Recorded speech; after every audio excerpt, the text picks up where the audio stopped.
So in the previous lecture, we were solving this tensile test problem. Till now, we have created the meshing. If you want to work along with me, you can also open up this file, go to File, Open, select ls-dyna keyword file.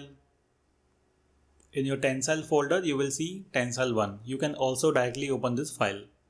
So after we create the meshing, we need to create the material properties and section properties. So for this, I will go to the model, then we need to go to keyword. In this keyword, first let me change the name of the part. In the part, you will see part, double click on this. Right now the part name is L shell by default. So let's say this is my tensile underscore specimen. Make sure there is no space inside any name. Otherwise it will show error during the analysis. So go to accept and done. So to create the material, I will go to all and collapse. Here you will see material library, that is mat. Go to mat. Here I'm going to select mat 24. This is linear piecewise that we have already discussed. So first click on add. So name is steel here. So we have discussed that the density of this part is 7.85 e raised to the power minus 9. You can also refer to this PPT. So you can see here, this is the density, Poisson's ratio and Young modulus. We need yield strength and E10. Value of E is 2140. This is 0.29. This is the yield strength. You can see yield stress. So this value is 250, and tangent modulus, here you can see this is 1000. Okay, not here. This is 250 and this is 1000. So rest of the things will be same. I will click on accept and done. Click on collapse all. After that we need to create the section. So here you will find the section here. So you can see section and it is a shell body. So we need to select shell. Click on add. So this is shell section. We can give it any relevant name. Shell section of thickness 3, T3. And here element form that we have taken previously for shell element, that is type 2 here. This is this type of element EQ2. And here we only have to change the thickness. So this is 3 and click on accept and done. Okay, so click on collapse part once again. Now we can apply this property and section to this part. So go expand this part, double click on this. This is my title, tensile specimen. Here we need to specify the section ID. Click on this dot highlighting here. So this is my shell T3. Then MID, this is steel. We don't need to change any other thing. Click on accept and done. So after we create the material, we have applied the property to the part. Now we can create the loads and boundary conditions. So we have already discussed that it is going to be fixed from the left side and we are going to apply a displacement of 10 mm in the rightward side, that is X direction. So for this we also have to create a curve because the load is going to be taken using the curve. So first let me create the curve here. So here I will go to define. Let's see where is the define, and we need to create the curve here. Go to curve, add. So this curve is between the load displacement versus time. So you can see this curve is between time versus displacement. So give it any relevant name, time versus displacement. Load curve ID is 1. First point is going to be 0, 0, insert. The first point, that is time, and this is the displacement. I will take it 1, and later on we are going to apply a scale factor of 10 so that the total displacement will be 10. So click on insert, click on accept and done. Okay, so now collapse all and click on done. So after that we create the loads and boundary condition. So for this I will go to this create entity option, create entity, and I will go to, first I will create some set. So here go to set data and you will see set node set. Because we have the nodes here, I'm going to create a node set. So click on create here, click on area and hold down the left click of the mouse and only select this left edges of the node. Okay, not the complete part. Click on clear. Okay, we have to select node set here, then it will select the nodes. In the title, this node will be going to be my fixed node, so insert fixed node. So area here and hold down the left click of the mouse and select all the nodes. We don't need to take this setting, so click on apply. So this is fixed node. Similarly, I want the moving node here on the rightward side. So take the mouse here, rightward. I will create one more node set here. So click on set. This is going to be moving node, moving underscore node. And again select by area and hold down the left click, select all the nodes. Click on apply. So we have two nodes set here. You can see, let's see, I try to rotate this. Select the first one. You can see this is the fixed node and this is the moving node. And I'm going to apply the loads and boundary condition onto this node set. So first let me apply the boundary. Go to boundary, SPC. In this SPC, select create on the set. So we need to select the node set ID, click on NSID, select fixed node. Everything will be fixed here. All the degree of freedom will be checked. Click on apply.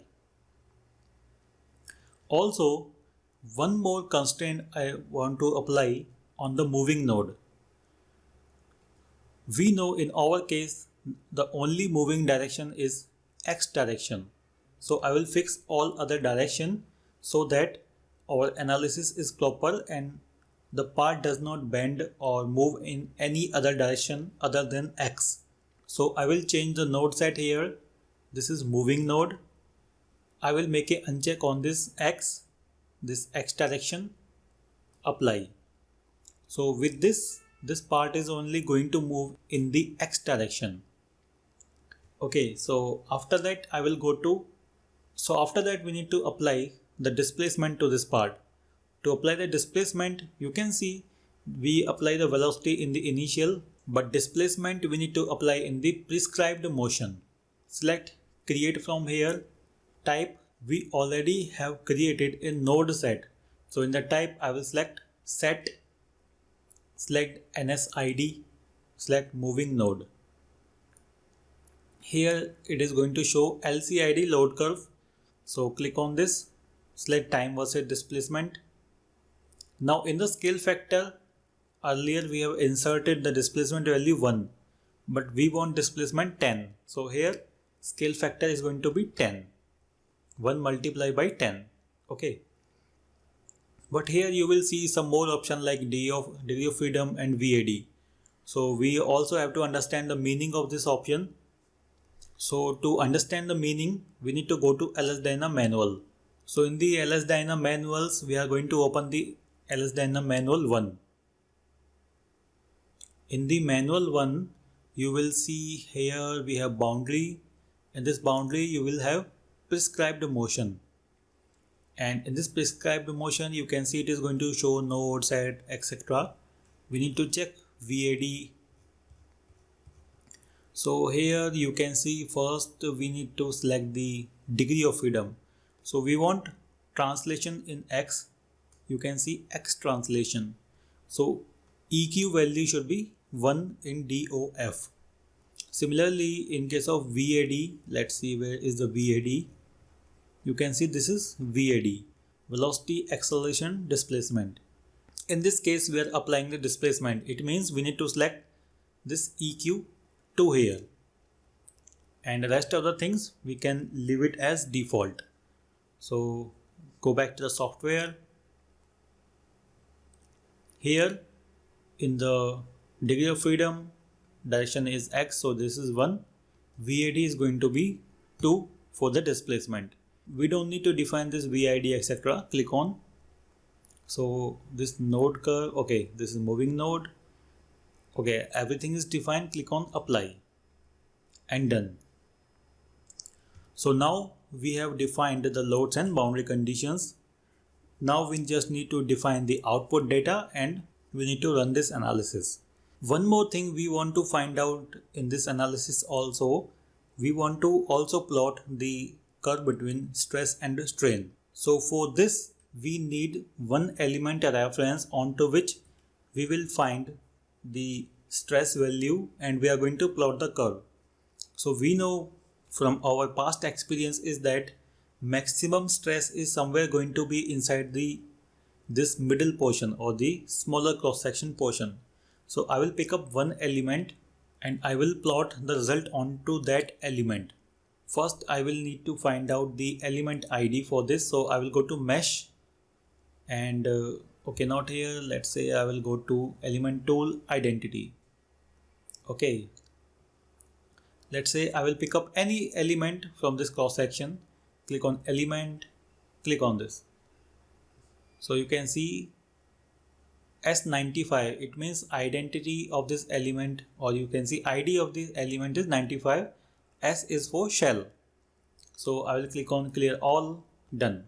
So we know the ID of element is 95. Okay. So once again I will go back to model and keyword. We need to define the termination time here. So I will go to quickly. Let's say I will go to control, go to termination time here. This is termination time. I'm going to take 1 second, accept and done. Similarly, we need to define the S key here. So S key is going to be in the database section. So go to database, okay, this is database. First binary D3 plot. So total time is 1. I want, let's say, interval at 0.01. So that we have 100 points. Click on accept and done. Go to S key. Now in this S key option, let's say default time is 0.01. Press enter. I want to plot the stress strain curve for the element. So for this we need to define one more value here, that is EL output, element output. I will also give GL state and mat sum, the same card that we are using. So let's see where is the mat sum, and accept and done. Click on done here. So we have defined the element output. We also have to define onto which element we want to find the output. So once again I will go to keyword. In the database I will go to this history shell. So you will see history shell here. Here we need to click on this, let's say add. Now click on ID, or you can insert the element ID. So let's say I will pick up this 95. We have find out previously. So you can pick up multiple IDs. We only want one. Click on insert, accept and done. So with this option, we are going to plot the curve between stress and strain onto this element. Click on done. So now everything is completed. We can run this analysis. So go to file, save as, save. So this is my Tensile final file. So this is Tensile. Let's say this is final, and I'm going to save it. I want to save it in longer format so that I will see all the values in the textpad file and save. Now I can run this analysis. Go to file, run. Delete any previous analysis using this remove option, and make sure proper file is selected, and now run this analysis. So this analysis is running and it is going to take some time to run, and we will come back when this analysis will run properly.